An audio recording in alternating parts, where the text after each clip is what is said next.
Hello, everybody. Frank Dippold here from Velocity of Money. I am so excited to be here with you guys a little early today because I have a 12 o'clock, whatever meeting I'm doing. Somebody else from the Multiple Club. My buddy Yaya is holding his branding call at noon that I need to be on because he's the king of branding and helping us. So last week we had Benji Spivey on, who is now officially on board with us with the mortgage group. And he's going to be heading up our South Carolina, North Carolina region. And I have some really, really exciting news that I've been waiting 15 months to talk about, or maybe even 18 months, is we are about to relaunch our live seminars. And we're first going to hit South Carolina, probably the second or third week in July. And then a month later, we're going to be hitting Orlando, Florida. So here's the strategy. We're going to be doing live events every 30 to 45 days in major cities, first in the East Coast, and then we're going to hit California, Texas, Arizona. But right now it's going to be South Carolina, North Carolina, Florida, Georgia, New York, New Jersey. Then we're going to hit the West Coast. So our coaching program has taken off. I have 17 people in a group coaching course. We're doing 6 weeks in a row, 60 to 75 minutes every single week. Initially, it was a 90-day program. It's actually a one-year program, but the most intense 90 days. And then they joined group coaching via once a month, everybody together to look at deals and all that stuff. But instead of doing 90 days every other week for 70 minutes, I'm doing every week, because once we get rolling, for any of you guys that have seen the seminar material, once we get rolling, I felt like the information was too much information to take 2 weeks off. So it's very intense. We have 17 people in that group. We have several people in personal coaching right now. I'm doing the same exact thing, which is 6 weeks in a row. And then they joined the group calls. We analyzed 2 properties yesterday. One in Myrtle Beach, South Carolina, which was only $113,000. Now, it was a condo-tel, which is a little tricky from a lending perspective. But this realtor, my buddy Nick, says he's got a lender down there that does those condo-tels, which is great. And it's 25% down because it's a condo-tel. Now, the 25% down still was only 30 grand, 35 grand all in. And the property made $11,000 a year. Okay, so when you look at a yield on, so you're 35,000, but it makes 11 profit. You look at your yield on that; it's very good, and it can be used as a vacation rental for you and your family. Now, this property happened to be a 1-bedroom, 1-bath, so it's probably for a married couple and maybe a married couple with a small child. But it's waterfront in Myrtle Beach. Like that property lot. One of my other realtors, Mark, had a property down in the Orlando area, which was a 2-family, believe it or not. There's not a lot of 2-families down there, but it was a 2-family, and it was $305,000. It brought in $2,800 a month in rent. And so you look at that 2 ways. A, if somebody wants to do an FHA loan and live in it, they could put as little as 3.5% down. If somebody wanted to do it as an investment property, they would have to put 25% down. But both ways, the yields work really well, especially the FHA property. If they live in it for a year or 2 and then move out and they take that second unit and rent it, the yields were like 38%. Where else in America can you guarantee yourself 38%? Stock market can't do that. And if you have a 38% yield, what happens is the return on investment is like 30 months or less on your total down payment. Sometimes it's 12 months, it's 15 months return on investment. So it's interesting when I meet with a lot of different realtors and coaching clients, because a lot of people have sort of a very wide perspective of what they're going to do with real estate investing. I went to a financial advisor group who I work very closely with, and we had a meeting, and I spoke to many of the top producers in the room, and these are people that manage lots and lots of money, They do a lot of different financial services for people.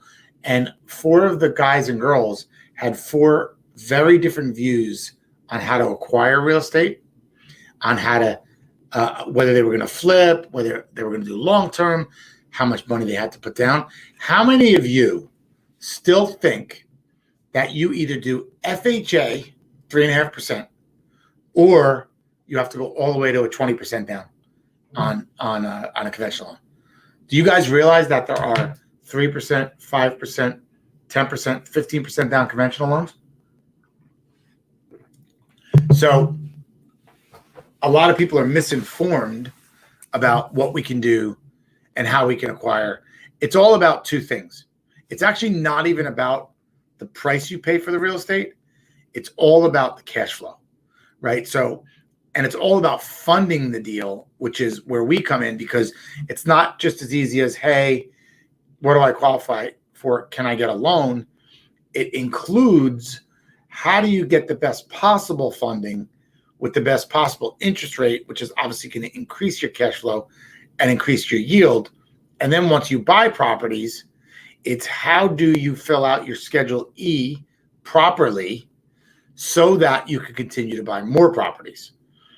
So many times real estate investors come to me and they're like, well, you guys suck, or the banks suck, or I have a hard time because I own 5 properties. And I'm like, no.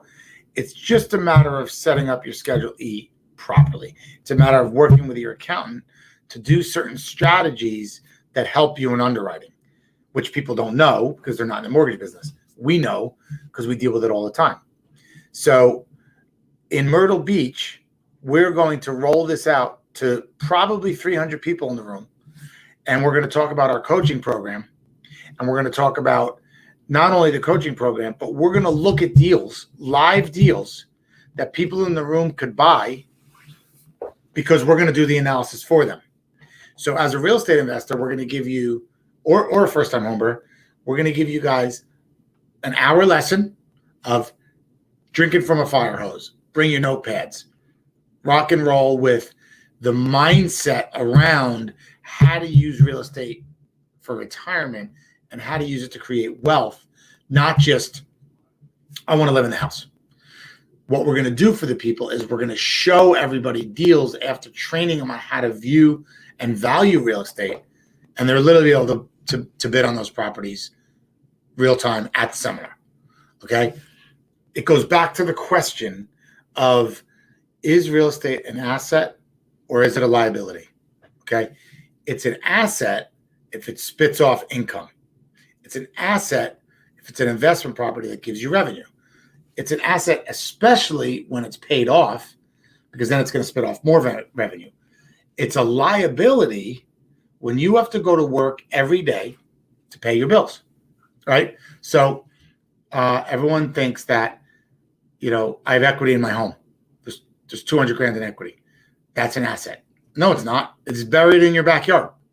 If you don't have it and you can't get to it, or you haven't gotten to it, it's actually not an asset. It's a feeling. Think about that. Equity in a home is a feeling. When is it no longer a feeling? When is it tangible? When you sell the house and the money's in your bank account, and or you take out a loan and you get money in your bank account. And then people are like, well, I don't want to own more. So let's talk about a pie chart. Say somebody's got 200 grand in their 401k, 200 grand in equity in their primary residence, and $100,000 liquid cash. That pie chart shows where the net worth is of the individual. Now, if we take $100,000 out of your primary residence and we buy another piece of real estate, and that acts as the down payment for the real estate, are we worth more or less? Some people, because they're afraid of mortgages, would think, well, now I owe more money. That's no good. And I would say, no, we're leveraging equity. We're using it as an asset to buy another piece of real estate. And now, not only are you going to get cash flow on that real estate, right? You're also going to probably have enough cash flow to not only pay back the $100,000 that you borrowed against your primary, but it will start chunking into the cash flow for your regular mortgage. Why? Because we're not going to let you buy the property unless it has the right calculation. The right calculation is the analysis that we teach people at Velocity Money on how to buy real estate, right? You will not buy the real estate unless it has a certain value based on the calculation that we teach you. So if you take $100,000 out of a property and put it down on another property, and that property has the right cash flow, then it's going to not only pay profits on the first place, but also help you pay back the loan at home. So that's some of the things we teach. What's the problem with all these YouTube guys and girls that teach real estate is they don't actually teach anything. What are they teaching? They have fancy websites, ClickFunnels websites, long form websites, and they want to sell you something. I believe in any business, when your client gets 10 times the value than the commission or the cost of what we're charging, we have a good business. My goal is to bless 10,000 lives in America and show them how to use real estate towards retirement. 10,000 lives we're going to put through our coaching program. We're going to change the lives of these individuals, and not only these individuals, but the generational wealth to come. Why? Because if you look at how I teach and evaluate real estate, the least important part of how I teach and evaluate real estate is appreciation. Why? Because I'm going to show people how to put money in a trust for their children and leave it for generational wealth. So let me ask you all a question. If I could show you a way to put $50,000 or less down on 3 pieces of real estate, some of that money could come from the tenants on your first piece of real estate. If I could show you a way to spend $50,000 or less, and in the end, which is 15 years from now, or maybe a little more, have $12,000 to $15,000 a month in cash flow every month for the rest of your life, net of expenses, then you leave that cash flow to your children, and then that cash flow only grows over time to meet or outpace inflation, and then they leave it to their children. Could you do the math on that? Could you do the math on spending $50,000 once in your lifetime, right, over a period of a few years or whatever, and then bring in 175, 200, 250,000 a year for 100 years, right? So that's leaving a legacy. I'll tell you a quick story about the Rockefellers and the Vanderbilts, and then we'll finish up. Because I talk about this at my seminars all the time. The Rockefellers never just gave their children money, right? The Rockefellers and the Vanderbilt, they were the wealthiest families in America in the 20s and 30s, right? The Rockefellers made their kids write a business plan, take a loan from the family, really work the plan, and they wouldn't lend them money for their business until the family approved the plan. The Vanderbilts did the opposite. The Vanderbilts just sort of lived like a lot of families think about. They made a lot of money, whoever, the father or the parents or the top generations, and they just left it in inheritances. Well, there's a couple problems with that. There's inheritance tax, okay, which is an elusive thing because it keeps changing what the government wants from inheritances, right? So you're going to lose 35 to 50% of the money anyway, right off the bat. So the government's winning. Then there's kids that if they're given a fish instead of taught to fish, they're going to blow the money. Why? Because they didn't work for the money. And they didn't learn how to work for the money. They don't understand the money, and they're just going to spend the money, right? What we're teaching people is it's 3 properties. You could do more if you want, but it's 3 properties paid off in 15 or 20 years to get to $12,000 to $15,000 a month cash flow. Now, the Rockefellers grew their wealth generationally because they were creating disciples in their family. And the Vanderbilts, there is literally not one Vanderbilt millionaire left in America today. I think there's one actually, but I think he made his own money a different way. So I'm not disrespecting either family.